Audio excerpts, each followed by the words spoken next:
Hello students, આજે આપણે chapter number 3 નો ઉદાહરણ નંબર 1 વિશેની ચર્ચા કરીએ કે 1.5 એમ્પિયર પ્રવાહનું વહન કરતા 1 × 10⁻⁷ મીટર સ્ક્વેર જેટલા આડછેદનું ક્ષેત્રફળ ધરાવતા એક તારમાંથી વહન પામતા ઇલેક્ટ્રોનો માટેનો સરેરાશ ડ્રિફ્ટ ઝડપ ગણો. એવું ધારો કે દરેક કોપરનો પરમાણુ લગભગ એક વાહક ઇલેક્ટ્રોન આપે છે. કોપરની ઘનતા 9 × 10⁻³ કિલોગ્રામ પ્રતિ મીટર ક્યુબ અને તેનો પરમાણુ દળાંક 63.5 યુનિફાઇડ માસ છે. ઉપરોક્ત મળેલ ડ્રિફ્ટ ઝડપને સામાન્ય તાપમાને કોપર પરમાણુની ઉષ્મીય ઝડપ સુવાહકમાં આ ડ્રિફ્ટ ગતિ કરવા માટે જવાબદાર છે તે વિદ્યુત ક્ષેત્રની પ્રસરણની ઝડપ સાથે સરખામણી કરો.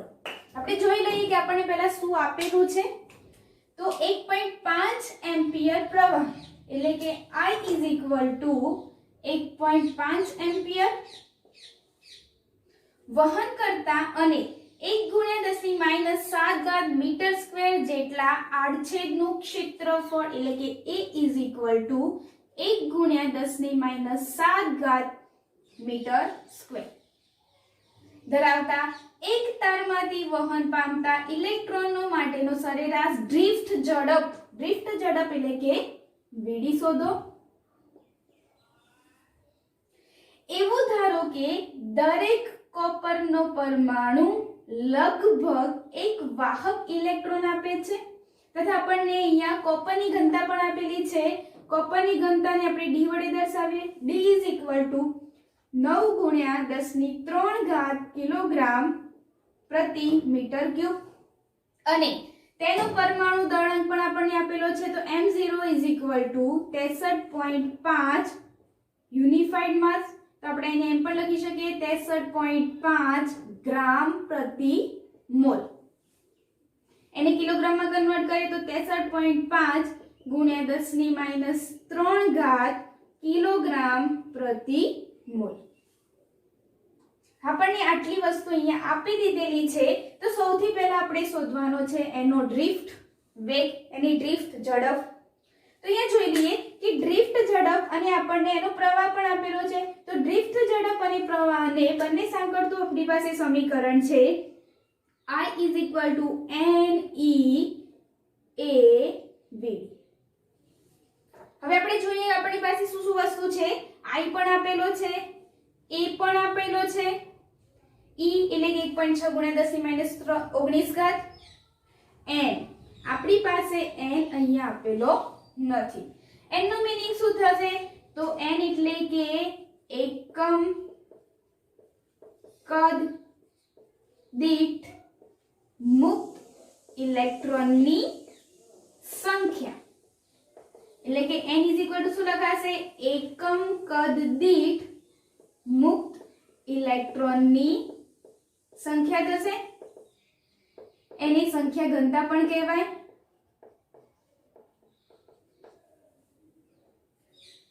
તો સૌથી પહેલા આપણે શોધીએ કે મુક્ત થતા ઇલેક્ટ્રોનની સંખ્યા કેટલી છે. તો એ શોધવા માટે આપણી પાસે છે એનો દળ. અહીંયા કોપરનું દળ આપેલું છે 63.5 યુનિફાઇડ માસ એટલે કે ગ્રામ પર મોલ. એનો મીનિંગ એવો છે કે 1 મોલમાં 63.5 ગ્રામ જેટલું દળ ધરાવતો કોપર છે. હવે આપણને અહીંયા પરમાણુ ભાર આપેલો છે. તો એમ કહી શકાય કે કોપરનો અણુભાર બરાબર 63.5 ગ્રામ પર મોલ છે. હવે આપણને કોપરનો અણુભાર 63.5 ગ્રામ પર મોલ છે. તો એનો મીનિંગ એવો થશે કે કોપરમાં અણુઓની સંખ્યા કેટલી થશે? જો આપણી પાસે કોપરનો અણુભાર 63.5 ગ્રામ પર મોલ હોય તો કોપરમાં રહેલા અણુઓની સંખ્યા કેટલી થશે?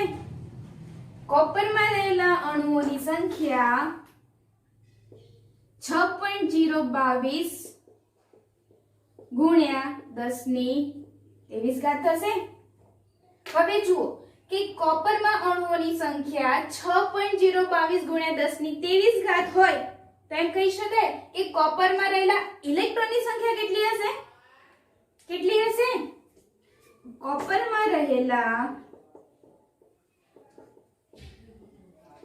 ઇલેક્ટ્રોનની સંખ્યા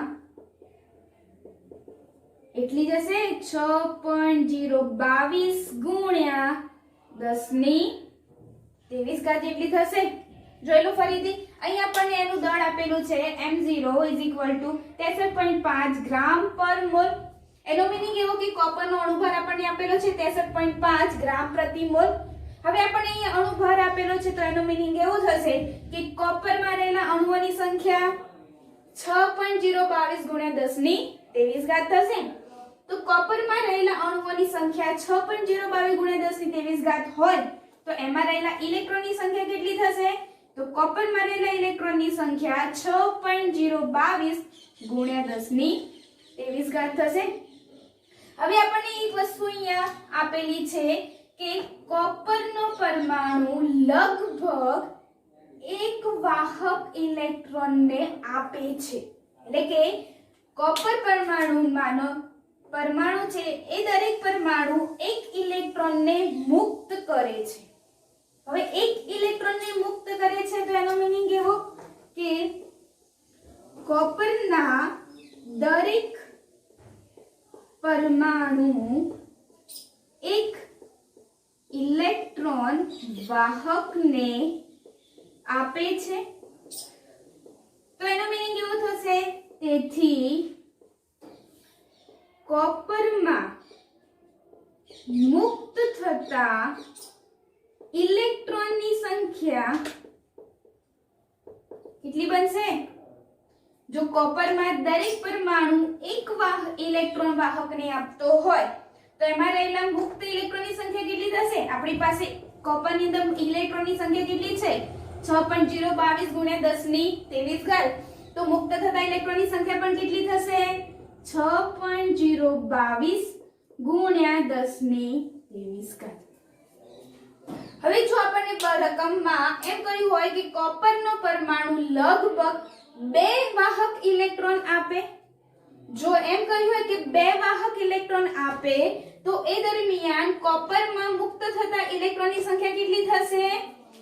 2 ગુણ્યા 6.022 ગુણ્યા 10 ની 23. જો આપણને એમ કહ્યું હોય કે કોપરનો પરમાણુ એક ઇલેક્ટ્રોનની જગ્યાએ 2 ઇલેક્ટ્રોન આપણને કયા હોય તો એ દરમિયાન કોપરમાંથી મુક્ત થતા ઇલેક્ટ્રોનની સંખ્યા કેટલી થશે? 2 ગુણ્યા 6.022 ગુણ્યા 10 ની 23 ઘાત થશે. પરંતુ અહીંયા હાલ આપણને આપેલું છે એક ઇલેક્ટ્રોન મુક્ત કરે છે તો એક ઇલેક્ટ્રોન મુક્ત કરતો હોવાથી કોપરમાં મુક્ત થતા ઇલેક્ટ્રોનની સંખ્યા કેટલી થશે? 6.022 ગુણ્યા 10 ની 23 ઘાત થશે.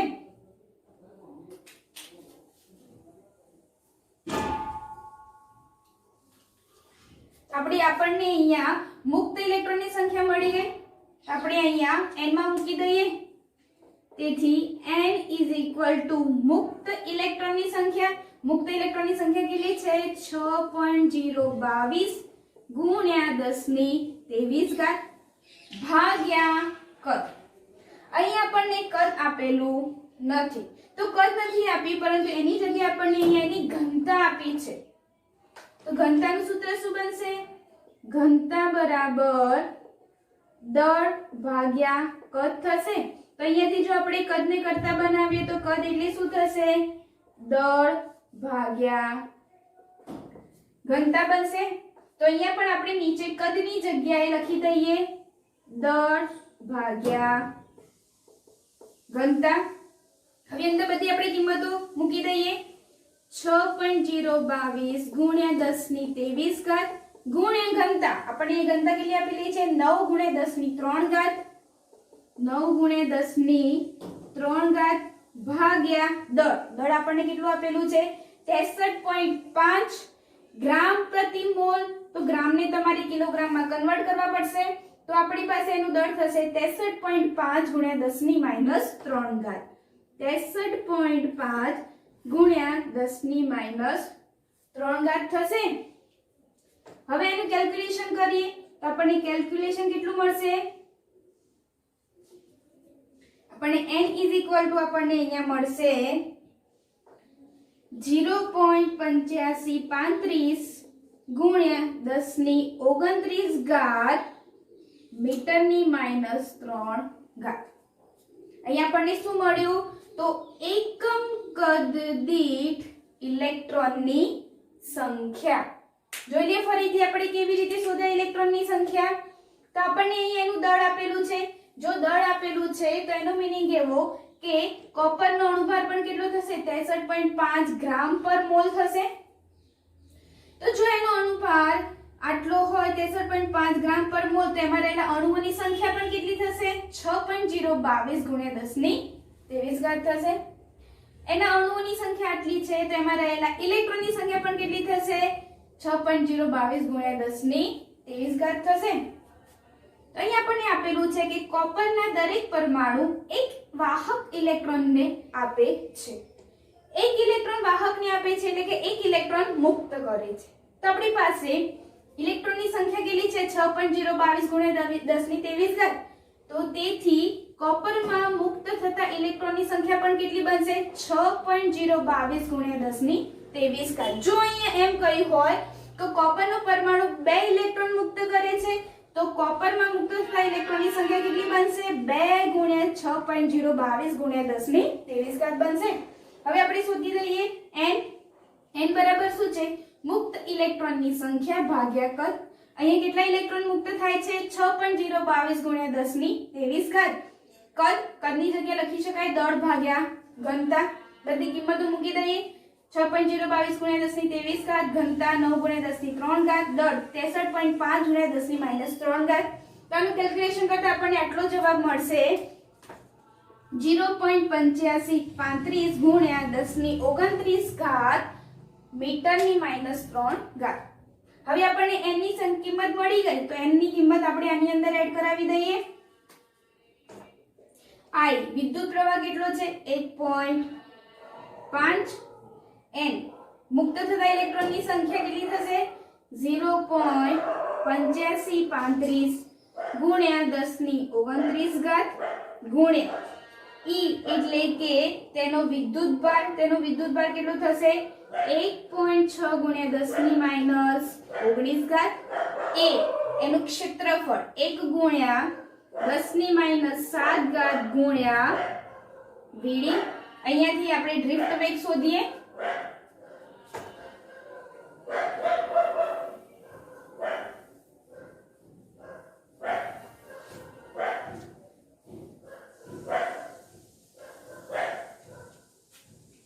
અહીંયાથી જો આપણે ડ્રિફ્ટ વેગને કરતા બનાવી દઈએ તો VD થશે 1.5 ભાગ્યા 0.8535 ગુણ્યા 10⁻29 ઘાત ગુણ્યા 1.6 ગુણ્યા 10⁻19 ઘાત ગુણ્યા 1 ગુણ્યા 10⁻7 ઘાત.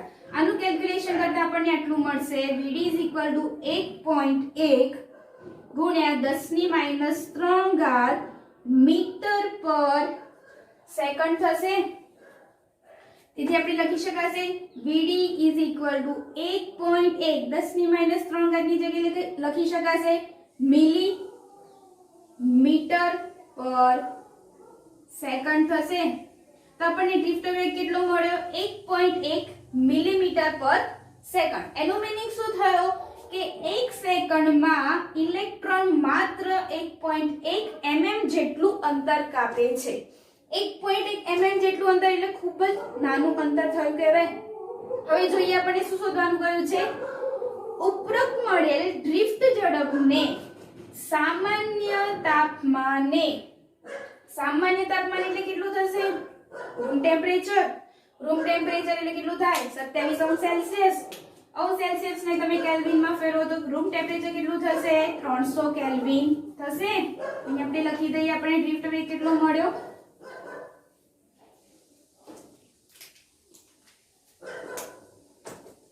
VD 1.1 mm per second.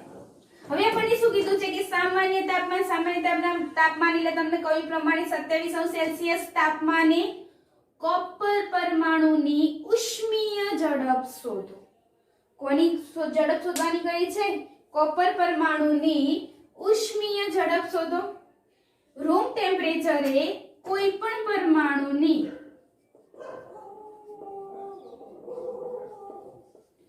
ઉષ્મીય ઝડપ કેટલી થાય?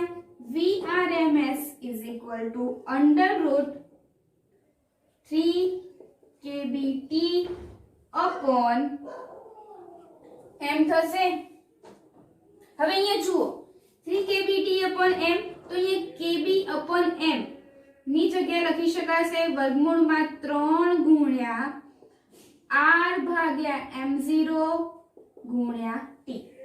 અહીંયા kb એટલે કે બોલ્ટ્ઝમેન અચળાંક છે, એની જગ્યાએ આપણે શું લખ્યું? r ભાગ્યા m0. r એ વાયુ અચળાંક છે. અંદર આપણે કિંમતો એડ કરાવીએ. 3 ગુણ્યા r એટલે કે વાયુ અચળાંક કેટલો છે? 8.314 ગુણ્યા t એટલે કે ટેમ્પરેચર. કેટલું ટેમ્પરેચર છે? સામાન્ય તાપમાન એટલે કે રૂમ ટેમ્પરેચર 27°C ને કેલ્વિનમાં ફેરવો તો 300 કેલ્વિન ભાગ્યા m0 એનું દળ કેટલું છે? 63.5 ગુણ્યા 10⁻3. તો આપણે એનો VRMS મળશે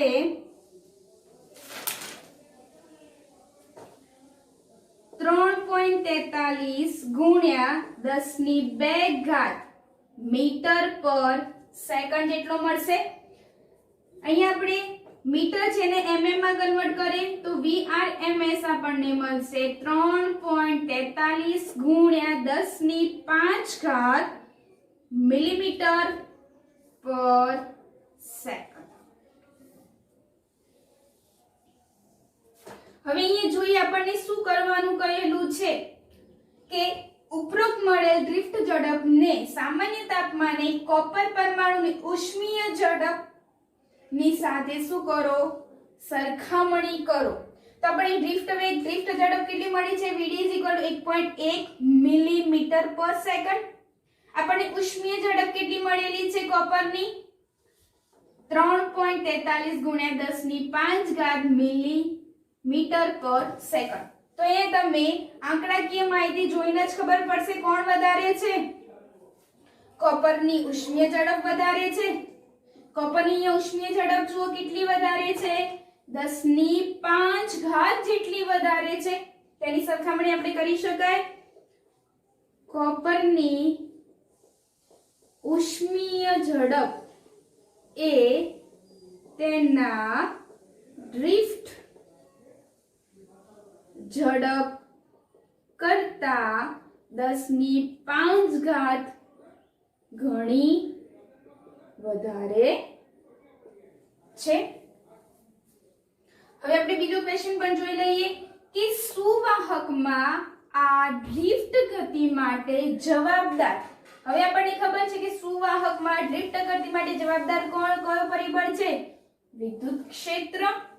તો સુવાહક માટે ડ્રિફ્ટ ગતિ માટે જવાબદાર તે વિદ્યુત ક્ષેત્રની પ્રસરણની ઝડપ સાથે પણ સરખામણી કરાવવાની છે. તો સુવાહકમાં વિદ્યુત ક્ષેત્રના પ્રસરણની ઝડપ કેટલી હશે?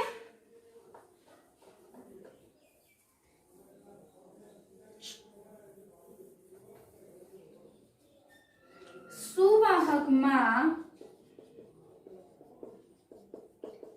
વિદ્યુત ક્ષેત્રની પ્રસરણની ઝડપ 3 ગુણ્યા 10⁸ મીટર પર સેકન્ડ જેટલી છે. 3 ગુણ્યા 10⁸ મીટર પર સેકન્ડ જેટલી છે એટલે કે બહુ જ વધારે કહેવાય. ચુંબકીય ક્ષેત્રમાં તરંગોની જે ઝડપ છે એ જ ઝડપ વિદ્યુત ક્ષેત્રની જ હોય. કેટલી છે? 3 ગુણ્યા 10⁸ મીટર પર સેકન્ડ. હવે આપણે એનો સરખામણી કરાવીએ. ડ્રિફ્ટ ઝડપ ભાગ્યા પ્રસરણ ઝડપ. આપણે ડ્રિફ્ટ ઝડપ કેટલી મળી? 1.1 ગુણ્યા 10 ની માઈનસ 3 ઘાત ભાગ્યા 3 ગુણ્યા 10 ની 8 ઘાત. આનો આન્સર આપણને મળશે 0.36 ગુણ્યા 10 ની માઈનસ 11 ઘાત. એનો મીનિંગ શું થયો કે કોપરની ડ્રિફ્ટ ઝડપ એ વિદ્યુત ક્ષેત્રની પ્રસરણ ઝડપ કરતા 10 ની માઈનસ 11 ઘાત ગણી નાની છે. હવે જોઈએ આપણે બીજો એક્ઝામ્પલ.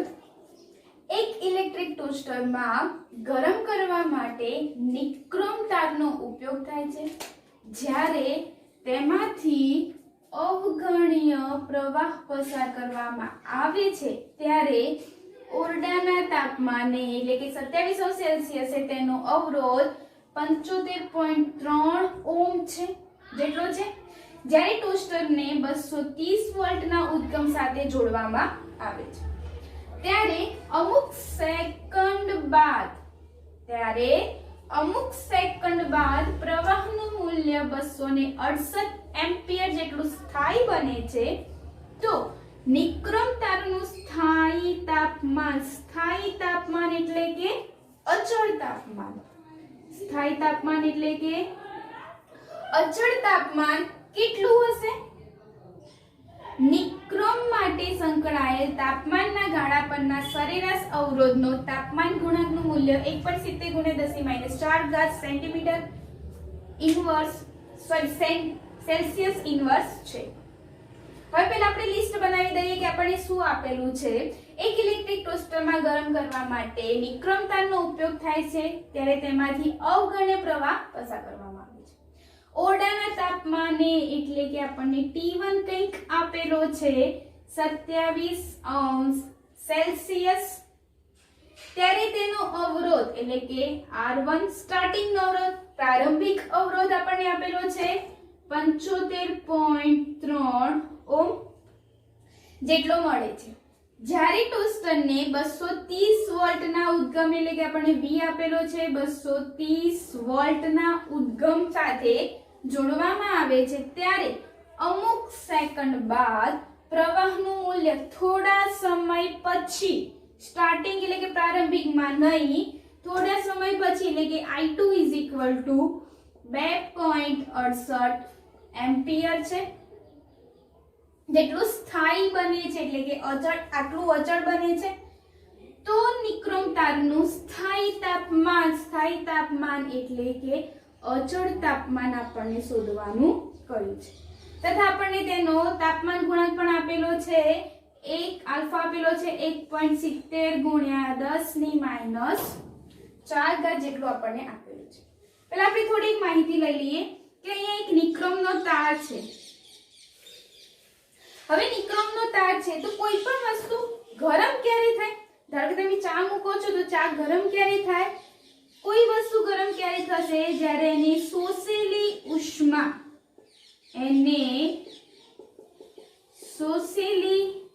ઉષ્મા એ તેના વાતાવરણમાં મુક્ત કરેલી ઉષ્મા કરતા જો શોષેલી ઉષ્મા વધારે હશે ત્યારે જ તે પદાર્થ ગરમ થાય છે. જ્યારે કોઈ પદાર્થે શોષેલી ઉષ્મા એ મુક્ત કરેલી ઉષ્મા કરતા વધારે હશે ત્યારે તે પદાર્થ ગરમ થાય છે. જો તે પદાર્થની શોષેલી ઉષ્મા કરતા મુક્ત કરેલી ઉષ્માનું મૂલ્ય વધારે હશે તો એ પદાર્થ ઠંડો થશે. એટલે કે જ્યારે તમારી શોષેલી ઉષ્મા એ તેને મુક્ત કરેલી ઉષ્મા કરતા વધારે હોય ત્યારે શું થશે? પદાર્થ ગરમ થશે. પદાર્થ ગરમ થશે એટલે કે તેનું તાપમાન વધશે. પરંતુ જો શોષેલી ઉષ્મા તેને મુક્ત કરેલી ઉષ્મા કરતા ઓછી હોય તો શું થશે? તો તે પદાર્થ ઠંડો થશે. પદાર્થ ઠંડો થશે એટલે કે શું થશે? એનું તાપમાન ઘટશે. પરંતુ જો શોષેલી ઉષ્મા અને મુક્ત કરેલી ઉષ્મા બંને જો સમાન હોય તો એનો મીનિંગ એવો, તે તારનું તાપમાન કેવું રહેશે? અચળ રહેશે. નહીં વધે કે નહીં ઘટે.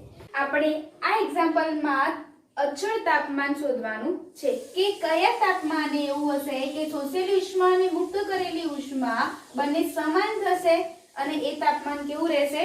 અચળ રહેશે. અહીંયા એક નિક્રોમનો તાર હતો. એ તારને આપણે સ્ટાર્ટિંગમાં વિદ્યુત પ્રવાહ આપીએ છીએ. તો જ્યારે આપણે એને વિદ્યુત પ્રવાહ આપશું તો આ વિદ્યુત પ્રવાહને કારણે એની અંદર કંઈક ઉષ્મા ઉત્પન્ન થશે. એ ઉષ્મા આ તાર શું કરશે? ગ્રહણ કરશે, મીન્સ કે શોષશે. આ તાર જ્યારે આ શોષેલી ઉષ્મા એના કરતા એને મુક્ત કરેલી ઉષ્મા જો ઓછી હશે તો એ દરમિયાન આ તાર શું થશે? ગરમ થશે. પરંતુ અહીં આપણને કીધું છે કે થોડા સમય બાદ, થોડા સેકન્ડ બાદ શું થશે કે એમાંથી 2.68 એમ્પિયર જેટલો સ્થાયી પ્રવાહ પસાર થાય છે. અહીંયા સ્થાયી એટલે કે અચળ એની અંદર પ્રવાહ પસાર થશે. આ પ્રવાહ અંદર અચળ થવાના કારણે આ તારે શોષેલી ઉષ્મા અને મુક્ત કરેલી ઉષ્મા બંને કેવી થશે? સમાન થશે, જેના કારણે આપણને એનું તાપમાન કેવું મળશે? અચળ મળશે. હવે આપણે આખો એનો એક્ઝામ્પલ જોઈ લઈએ કે કેવી રીતે એનું તાપમાન ગણી શકાશે. તો અહીંયા જોઈ લો, આપણી પાસે R1 પ્રારંભિક અવરોધ છે, પરંતુ આપણી પાસે એનો અંતિમ અવરોધ નથી. તો સૌથી પહેલા આપણે એનો અંતિમ અવરોધ શોધી દઈએ. અંતિમ અવરોધ R2 શું થશે? V upon અંતિમ પ્રવાહ. અંતિમ વોલ્ટેજ, અંતિમ પ્રવાહ, પરંતુ અહીંયા તો 230 જેટલો વોલ્ટેજ પસાર થાય છે એટલે એનો અંતિમ વોલ્ટેજ પણ V થશે અને એમાંથી અંતિમ પ્રવાહ પસાર થતો I2 V કેટલો છે? 231 ભાગ્યા I2 કેટલો છે? 2.68 જેટલો છે. તો આપણને એનો અંતિમ અવરોધ મળશે 85.8 ઓહ્મ.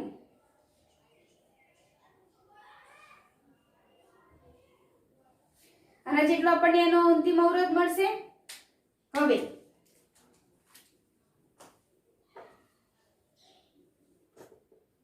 તાપમાન અને અવરોધ વચ્ચેનો સંબંધ દર્શાવતું સમીકરણ R2 R1 1 plus alpha T2 minus T1 થશે. હવે આ બધી જ વેલ્યુ આપણે આની અંદર મુકાવી દઈએ. R2 આપણે હમણાં જ શોધ્યો 85.8. R1 કેટલો મળશે? 75.3. 1 વત્તા આલ્ફાની કિંમત છે 1.70 ગુણ્યા 10 ની માઈનસ 4 ઘાત. T2 તો આપણે શું કરવાના છે? શોધવાના છે. માઈનસ T1 આપણી પાસે કેટલો છે? 27. અહીંયાથી આ બંને ગુણાકારમાં છે તો આ બાજુ લાવીએ તો ભાગાકારમાં થશે. તો થશે 85.8 ભાગ્યા 75.3 is equal to 1 plus 1.70 10 to minus 4 T2 minus 27. હવે આ 1 પ્લસ માં છે તો આ બાજુ લઈ દઈએ તો આપણને મળશે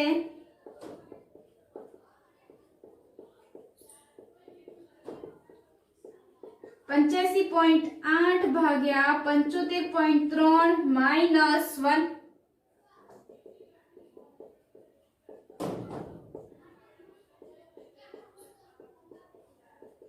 હવે એ જો અહીં આપણે એને લસા લેવડાવીએ તો થશે 85.8 માઈનસ 75.3 ભાગ્યા 75.3 1.70 10 to minus 4 T2 27 is equal to અહીંયા આપણને મળશે 10.5 ભાગ્યા 75.3.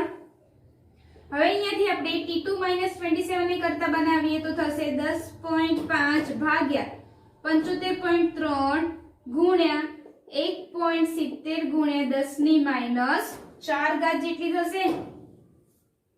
તો આપણને અહીંયા મળશે T2 27 બરાબર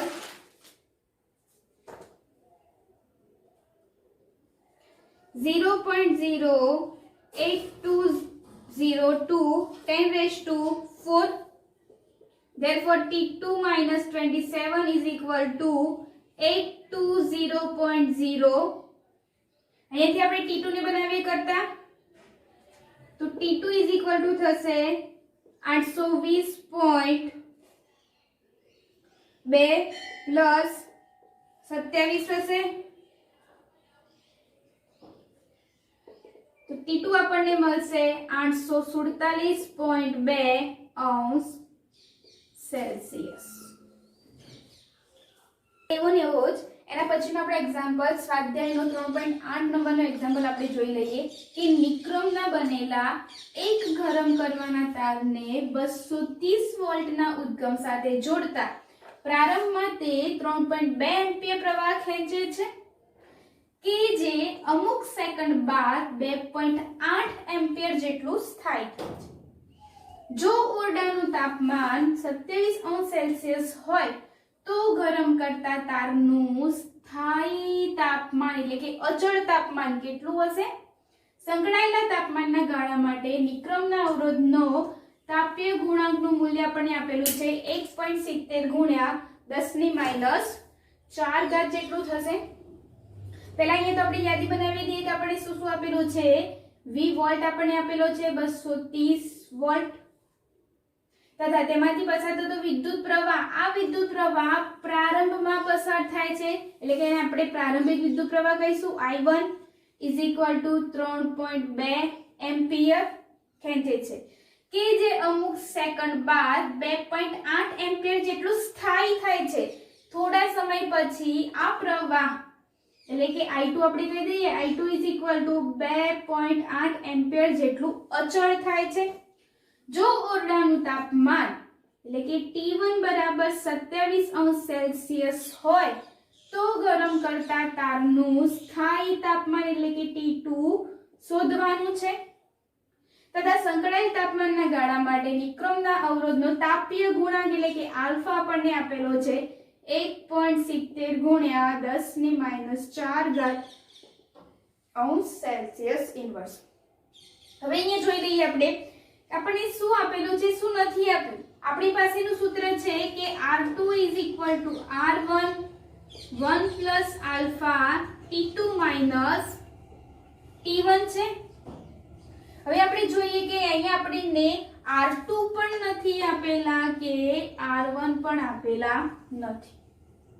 R1 એટલે કે પ્રારંભિક અવરોધ, આપણને પ્રારંભિક અવરોધ નથી પરંતુ પ્રારંભિક વોલ્ટ અને પ્રવાહ આપેલો છે તો એના પરથી પ્રારંભિક અવરોધ શોધી શકાશે. અંતિમ અવરોધ પણ આપણી પાસે નથી તો એના માટે વોલ્ટ પણ આપેલો છે અને અંતિમ પ્રવાહ પણ આપેલો છે એના પરથી અંતિમ અવરોધ પણ શોધી શકાશે. હવે T2 તો આપણે શોધવાના છે. T1 સંદર્ભ તાપમાન, અહીંયા T1 એ 27 સેલ્સિયસ છે અને આપણે સંદર્ભ તાપમાન તરીકે લઈ લઈએ. સૌથી પહેલા આપણે પ્રારંભિક અવરોધ શોધી લઈએ. પ્રારંભિક અવરોધ R1 is equal to V upon I1 is equal to V. V કેટલો છે 230 વોલ્ટ, I1 3.2 એમ્પિયર તો આપણને એની વેલ્યુ મળશે 71.875 ઓહ્મ. હવે આપણે એની શોધી દઈએ અંતિમ અવરોધ R2 is equal to V upon I2. V volt એટલો છે 230, I2 કેટલો છે 2.8 તો આપણને આની વેલ્યુ મળશે 82.142 ઓમ. હવે આપણને R1 અને R2 ની વેલ્યુ મળી ગયેલી છે. બધી જ વેલ્યુ આની અંદર આપણે મુકાવી દઈએ. R2 is equal to 82.142, R1 71.875, 1 plus alpha 1.70 ગુણ્યા 10 ની માઈનસ 4 ઘાત. T2 તો આપણે શોધવાના છે. T1 27 Celsius. અહીંયાથી આપણે આ પદને બનાવી કરતા તો 1 plus 1.70 ગુણ્યા 10 ની માઈનસ 4 ઘાત. T2 minus 27 બરાબર 82.142 ભાગ્યા 71.875. 1.70 ગુણ્યા 10 ની માઈનસ 4 ઘાત. T2 minus 27 ને બનાવી કરતા 82.142 ભાગ્યા 71.875 માઈનસ 1 થશે. હવે પેલી બાજુ આપણે લઈ લઈએ લસા.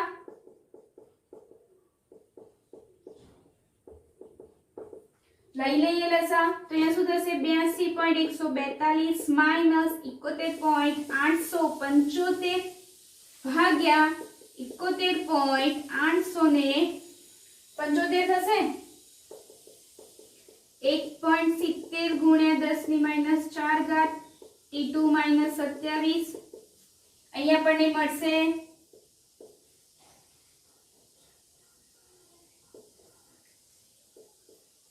10.267 ભાગ્યા 71.875.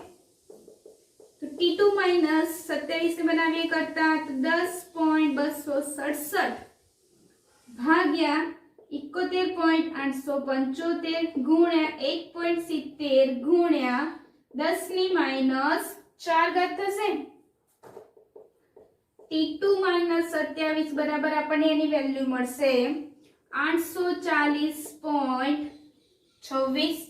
અહીંયાથી આપણે T2 ને બનાવીએ કરતા તો T2 બરાબર 840.26 પ્લસ 27 એનો અચળ તાપમાન એટલે કે T2 આપણને મળશે 867.26 અંશ સેલ્સિયસ.